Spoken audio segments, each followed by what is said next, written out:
ఉద్యోగికి స్వాగతం. A manual to self సూచనలు లేదా సమాచారాన్ని అందించే స్వీయ శోధన సాధనం. సో, నిన్న మనం మొత్తం వ్యవస్థనంతా ఒక మనిషి యొక్క వ్యవస్థను మొత్తం అంతా రన్ చేస్తున్న ఇంపార్టెంట్ ఏది గురించి తెలుసుకున్నాం. అదేమిటది? Life energies. ఈ లైఫ్ ఎనర్జీస్ అంటే దీంట్లో నువ్వు ఆహారం తినటం వల్ల ఆహారం లోపల జీర్ణమై నీ శ్వాసక్రియ ప్రాసెస్‌లో దాని నుండి ఏర్పడే ఏటీపీసే కాక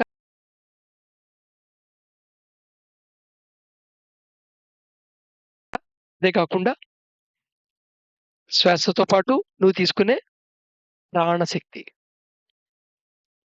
నీ లోపల నీ జీవన ప్రాసెస్‌లో జనించే అవేర్‌నెస్ శక్తి. నువ్వు జనింప చేయగలిగే ఓజస్సు అండ్ ఎసెన్స్ ఆఫ్ కాన్షియస్‌నెస్. ఇవన్నీ రకరకాల ప్రాణశక్తులే. ఈ ప్రాణశక్తులు రకరకాల యాక్టివిటీస్‌కి ఉపయోగపడతాయి నీ లైఫ్‌లో. ఏంటా యాక్టివిటీసు? ఉదాహరణగా 5 కేటగరీస్‌గా విడగొట్టొచ్చు. Physical activity. సో, నువ్వు మామూలుగా నీ కర్మేంద్రియాలతో చేసే పనులనమాట. ఫిజికల్ యాక్టివిటీసే చాలా తెలుసు గదా! నువ్వు ఏం చేస్తున్నా పొద్దున్న లేచినప్పుడు 24 అవర్స్‌లో నువ్వు చేసేవన్నీ ఫిజికల్ యాక్టివిటీసే నీకు ఎక్స్‌పీరియన్స్ అవుతూనే ఉంటాయి. అలాగే ఇంటలెక్చువల్ యాక్టివిటీ. నీ బ్రెయిన్‌తో చేసే యాక్టివిటీస్ అన్నమాట. ఇంటలెక్చువల్ యాక్టివిటీస్‌లోకి వస్తాయి. థింకింగ్ ప్రాసెస్సు, కాన్సంట్రేషను, ఫోకసింగు ఇవన్నీ దాంట్లోకొస్తాయి. Next emotional activities. ఉద్వేగాలకు గురవ్వటం. Energy activities. ఎనర్జీ యాక్టివిటీస్ అంటే ఒక సంకల్పం మోటివు, ఇంటెంటు, అవేర్‌నెస్సు ఇవన్నీ ఎనర్జీ యాక్టివిటీస్ ఇవన్నీ. అవేర్‌నెస్ పెంచుకోవటం అనేది ఒక ఎనర్జీ యాక్టివిటీ. సో, అలా కాకుండా మెడిటేటివ్ అవేర్‌నెస్ యాక్టివిటీ. అదేంటంటే అందరూ మెడిటేషన్ చేయరు కదా! అని అనుమానం రావచ్చు. తెలియకుండా అన్‌కాన్షియస్‌గా నువ్వు మెడిటేషన్ చేస్తూనే ఉంటావు 24 అవర్స్‌లో. That what is you are referring as a sleep. నువ్వు స్లీప్ అని రిఫర్ చేస్తుంటావు. సో, స్లీప్‌కి అత్యవసరం ఏంటంటే డిజైన్‌లోనే పెట్టాడన్నమాట. మినిమమ్ రిక్వైర్మెంట్ ఉంది. 1 డేలో మెడిటేట్ స్టేట్‌లోకెళ్ళటానికి. నువ్వు నీ యొక్క రియల్ సెల్ఫ్ ఏదుందో ఆ సెల్ఫ్‌కి అతి సన్నిహితంగా ఉండడం. నిద్దట్లో నువ్వు జరిగేది అదే కదా! నిద్రపోతూ ఉంటావు.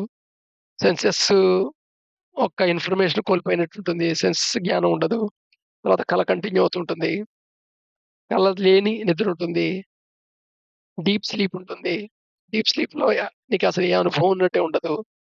ఆ డీప్ స్లీప్ స్టేట్ ఉంటే ఆ స్టేట్‌లో you are very, very close approximate to your real self. Deep fragment close approximate ఉంటావు. అలా క్లోజ్ అప్రాక్సిమేట్‌లో ఖచ్చితంగా 24 అవర్స్‌లో వెళ్లి రావటం అనేది ఎసెన్షియల్. సో, అది స్లీప్ యాక్టివిటీ కింద మనకు కనబడుతుంది. స్లీప్ ఫిజికల్ యాక్టివిటీ కాదు. అంటే నిద్ర నువ్వు కావాలనుకుంటే పోయేది కాదు. నిద్ర అదే వస్తుంది. సో, ఇదే కాన్షియస్‌గా ఇన్‌స్పిన్స్ ఆ స్టేట్‌లోకెళ్తే వాట్ వి కాల్ మనం మెడిటేషన్ అంటాం. So, anyway so, physical activity, intellectual activity, emotional activity, energy activity, meditative activity. Allocation proportions ఉంటాయి గదా! అంటే నీ టోటల్ లైఫ్ ఎనర్జీసు ఫిజికల్ యాక్టివిటీలకి ఎంత శాతం వినియోగించబడాలి? ఇంటలెక్చువల్ యాక్టివిటీస్‌కి ఎంత వినియోగించబడాలి? ఎమోషనల్ యాక్టివిటీస్‌కి ఎంత వినియోగించబడాలి? ఈ ఎనర్జీ యాక్ట్‌కి ఎంత వాటా? మెడిటేషన్ యాక్ట్‌కి ఎంత వాటా? అనేది ఉంది allocation of proportions for various activities is done at energy body. Energy బాడీలోనే అలోకేషన్ జరుగుతుంది. Keeping view of vasanas, prarabdha and karmic structure. So, నీ టోటల్ కార్మిక్ స్ట్రక్చర్ డిజైన్ చేస్తుందనమాట. ఇంకో రకంగా చెప్పాలంటే ఇన్‌కార్నినేషన్ ప్రాసెస్‌లో పుడుతున్నప్పుడు జరిగే ఒక టెంప్లేట్ ప్రాసెస్ ఇది కూడా. ఈ యొక్క కార్మిక్ స్ట్రక్చర్ మీద ఆధారపడి కార్మిక్ స్ట్రక్చర్ దేని మీద ఆధారపడుతుంది? గత అన్ని జన్మల మీద. ఈ స్ట్రక్చర్ కొద్ది కొద్దిగా మారుతూ ఉంటుంది గదా! అలాగే ప్రారబ్ధ పర్టిక్యులర్ జన్మలో నువ్వు చేసిన యాక్టివిటీ కర్మంతా, యాక్షన్ అంతా మొత్తం రికార్డ్ అవుతుంది. ఇది ఫిజికల్ యాక్షన్ అవ్వచ్చు, మెంటల్ యాక్షన్ అవ్వచ్చు, ఎమోషనల్ యాక్షన్ అవ్వచ్చు, ఎనర్జీ యాక్షన్ అవ్వచ్చు. బట్ దాంట్లో ఏదైతే ఆల్ లెవెల్స్‌లో పర్టిక్యులర్ డైరెక్షన్‌లో ఈ ఎగ్జిస్టెన్స్‌లో ఏదైనా భాగానికి హార్మ్ చేయటానికి కేవలం మనుషులకే హార్మ్ అని గాదు. ఈ ఎగ్జిస్టెన్స్‌లో ఏదైనా ఎగ్జిస్టెన్స్‌కి ఏ విధమైన హాని చేసే డైరెక్షన్‌లో ఉన్నా అది ప్రారబ్ధంలోకొచ్చేస్తుంది. సో, ప్రారబ్ధ ఈస్ అలోకేటెడ్ కర్మ అని తెలుసుకున్నాం ఇంతకుముందు.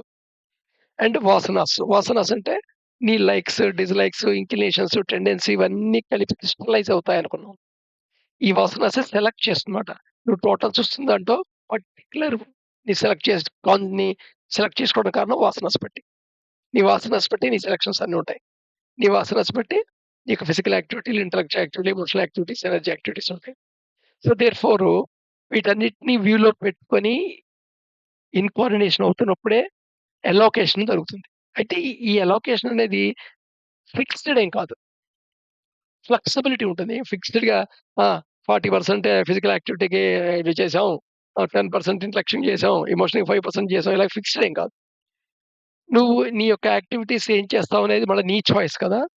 సో, నువ్వు యాక్టివిటీస్ ఏదైతే రిపీటెడ్‌గా మళ్ళా రిపీట్ చేస్తుంటావో అంటే నీ యాక్టివిటీస్‌లో ఏ రకమైన యాక్టివిటీస్‌కైతే ఇంక్లినేషన్స్ అండ్ టెండెన్సీస్ పెంచుకుంటూ పోతూ ఉంటావో జనరల్‌గా నీ బేస్డ్ ఆన్ ఇష్టాలు బట్టి చేస్తుంటాం కదా! పని. చేస్తుంటావో దాన్ని బట్టి ఎనర్జీ రీడిస్ట్రిబ్యూషన్ కూడా అవుతుంటుంది. రీడిస్ట్రిబ్యూషన్ కూడా అయ్యే అవకాశం ఉంటుంది. అయితే if energies lopsided by under or over utilised lead to uneasy oblique disease to find expression in some way. అయితే ఇక్కడ ఆ అలోకేషను ఒక మినిమమ్ అలోకేషన్ మటుకు పాయింట్ ఉంటుందక్కడ. మాక్సిమం మినిమమ్ అలోకేషన్ ఉంటుంది. ఈవెన్ యాక్టివిటీ యొక్క ఎనర్జీ ఈ 5 రకాల కేటగరీస్ మధ్య డిస్ట్రిబ్యూట్ అవుతున్నప్పటికీ సర్టెన్ మాక్సిమం దాటడానికి ఉండదు. సపోజు నీకు పర్టిక్యులర్ క్వాంటమ్ ఆఫ్ కొంత క్వాంటిటీ ఆఫ్ ఫిజికల్ యాక్టివిటీకి నిర్దేశించబడిందనుకుందాం. దాన్ని అండర్ యుటిలైజ్ చేసినా, లేదా ఓవర్ యుటిలైజ్ చేసినా, ఇప్పుడు నీకు అండర్ యుటిలైజ్ చేస్తేనేమో అనీజీ అనే కండిషన్‌లో ఎక్స్‌ప్రెషన్ అవుతుంటుంది. అదే సపోజ్ ఓవర్ యుటిలైజ్ చేస్తే అది డిసీజ్‌కి రూట్ కాజ్ అవుతుంది. ఇంకో రకంగా చెప్పాలంటే మనిషికొచ్చే క్రానిక్ డిసీజులు. డిసీజ్ వేరు, ఇన్ఫెక్షన్ వేరు. ఇన్ఫెక్షన్ అంటే బయట ఒక పరాన్న జీవి నీలో చేరటం వల్ల వచ్చింది. డిసీజ్ అంటే నీలో సిస్టమ్‌లో ఉండే లోపంతో వచ్చింది. సో, ఇక్కడ ఓవర్ యుటిలైజేషన్ ఏమన్నా జరిగితే అది ఒక పర్టిక్యులర్ డిసీజ్ రూపంలో బయటకొస్తుంది. Suppose intellectual activity over utilisation జరుగుతోందనుకో, మెంటల్ డిసీజ్ కిందొస్తుంది. అదే ఫిజికల్ ఎనర్జీ అలోకేట్ చేసిన దానికంటే ఓవర్ యుటిలైజేషన్ జరుగుతోందనుకో, ఆటోమేటిక్‌గా అక్కడ నీకు ఫిజికల్‌లో సమ్ క్రానిక్ డిసీజ్‌కి రూట్ కాజ్ అవుతుందది. సో, ఇలాగా ఎమోషనల్ మళ్ళీ again it leads to ah, mental diseases. Energy ఎక్కడైతే యాక్టివిటీ ఉందో అలోకేట్ చేయబడిన ఎనర్జీకి సంబంధించి అంతకంటే యాక్టివిటీ తక్కువైతే నీ ఎనర్జీ డిప్రైవేషన్ పొజిషన్‌లో ఉంటావు. యూ విల్ బి డల్ పొజిషన్‌లో ఉంటావు. అది కూడా డిసీజే క్రియేట్ అవుతుంది. ఇది క్లియర్‌గా నిద్రలో మీకు తెలిసిపోతూనే ఉంటుంది.